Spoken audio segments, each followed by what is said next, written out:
Welcome sunshine, and we have welcome warmer temperatures today as well. And this is only the beginning of our big warm up that takes us into the weekend. Details in your forewarned forecast. They ain't told me nothing. It's been all night. This don't make no sense. Wading through water, News 4 working to get answers for a St. Louis man dealing with this, a flooded home.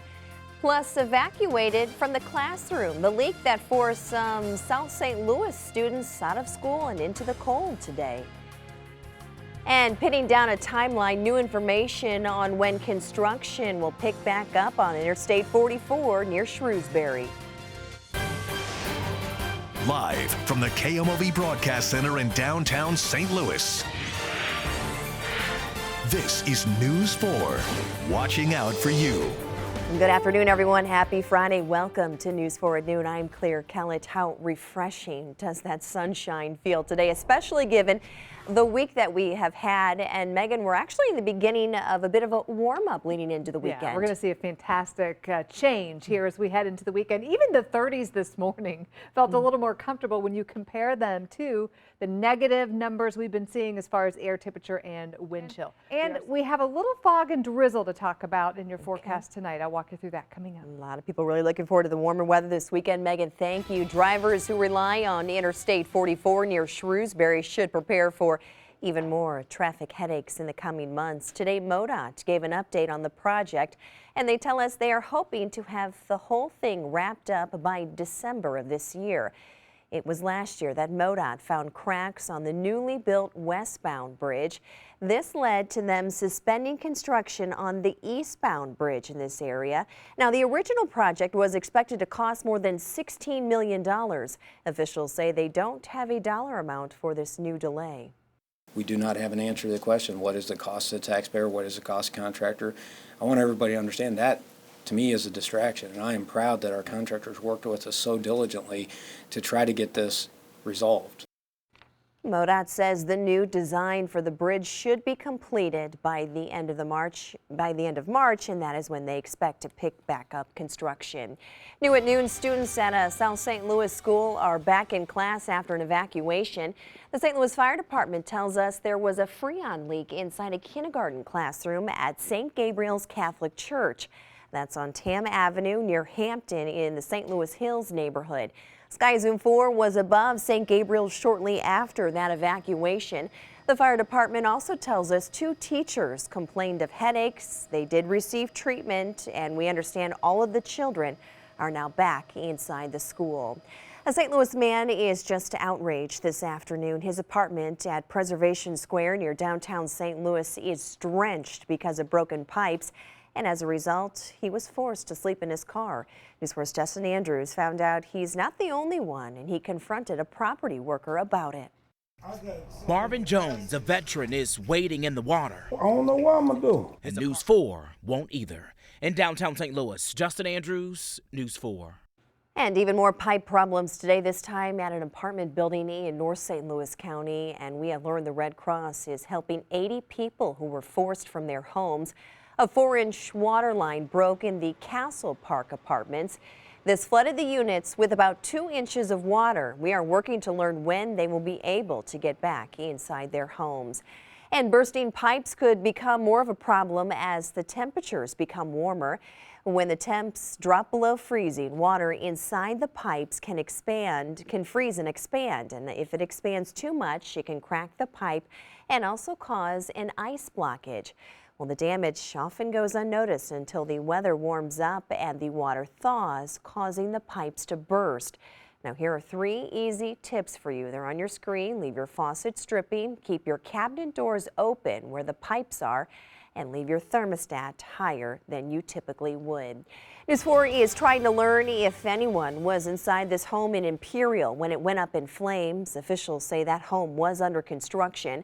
The fire broke out just before 7 o'clock on East Rock Creek Road near Grandview Drive.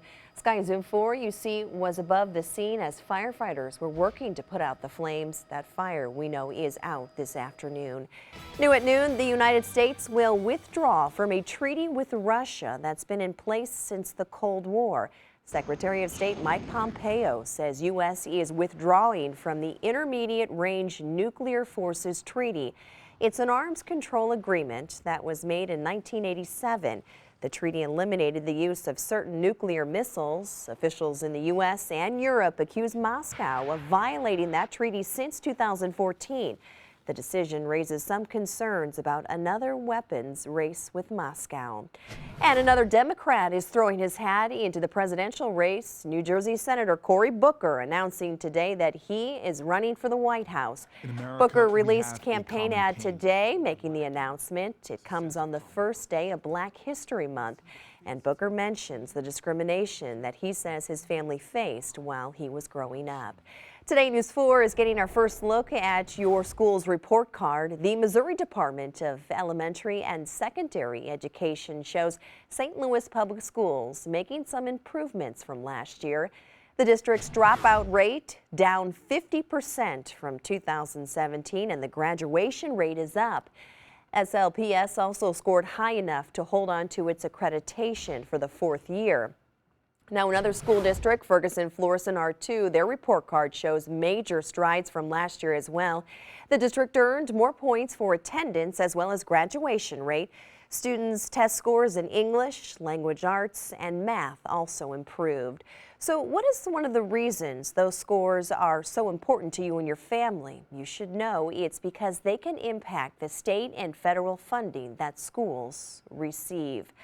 Well, there may be a warm-up this weekend. We heard about it from Megan, but special performances will keep it cold inside the Enterprise Center. Disney on Ice is underway this weekend.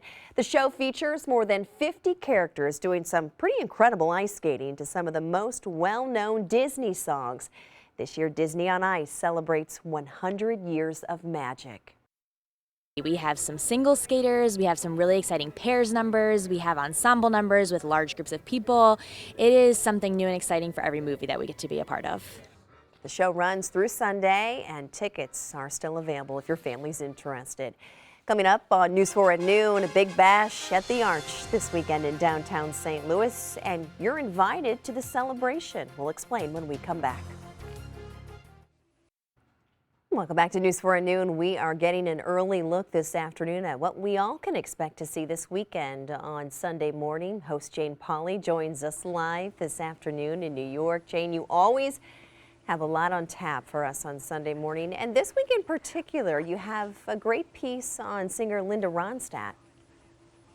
Yeah, a legend. Thank you, Claire. Linda, Really got see my you then. attention with Sesame Street. I have a 1-year-old, so Big Bird and Elmo, very big in our house right now. Elmo. Yes. Yeah. All right, Jane, thanks for your time this afternoon.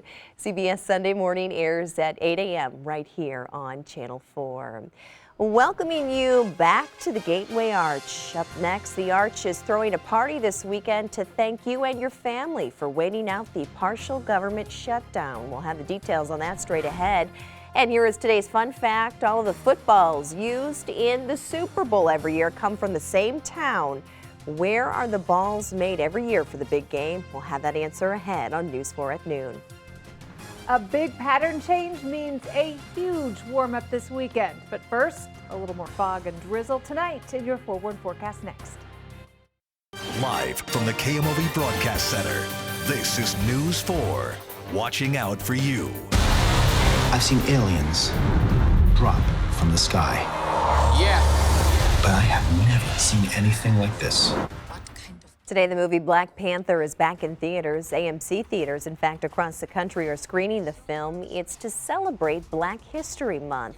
Here in our area, Creve Coeur 12 and Edwardsville 12 will screen the movie. You can reserve tickets through a link that we have posted for you on KMOV.com.